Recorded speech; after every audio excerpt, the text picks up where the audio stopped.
จังหวัดเพชรบูรณ์นะแต่ว่าพอมาถึงเนี่ยมันเย็นแล้วเดี๋ยวมาดูที่พักรอบนี้ของเราก่อนรอบนี้เราพักกันที่โฮมสเตย์ชื่อว่าคืนโฮมเลขที่6โฮมสเตย์ฮะบ้านโฮมสเตย์ของที่นี่น่ารักมากทุกคนแล้วที่นี่นะคะเขามีแค่4 หลังเองนะใช่มีแค่4หลังแล้วก็อากาศช่วงนี้ที่พวกเรามาในช่วงต้นปีเนี่ยดีมากๆตอนนี้อากาศประมาณ20องศานะยังไม่มืดเลยทุกคน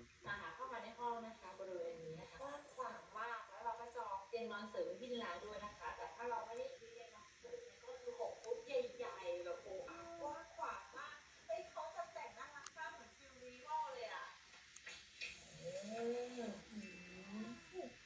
บรรยากาศดีมากทุกคนแล้วถ้ามองไปแบบสุดลูกหูตามันก็จะเห็นหมอกเลยแล้วเราก็แบบนั่งแช่ Hello? Hello?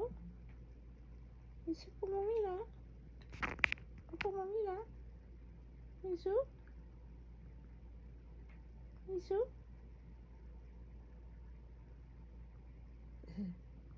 Como mira คะ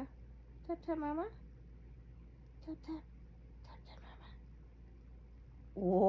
หัวมามี่นั่นน่ะโอ้ยเจ็บลูกเจ็บ Gentle to mommy please Gentle please Yeah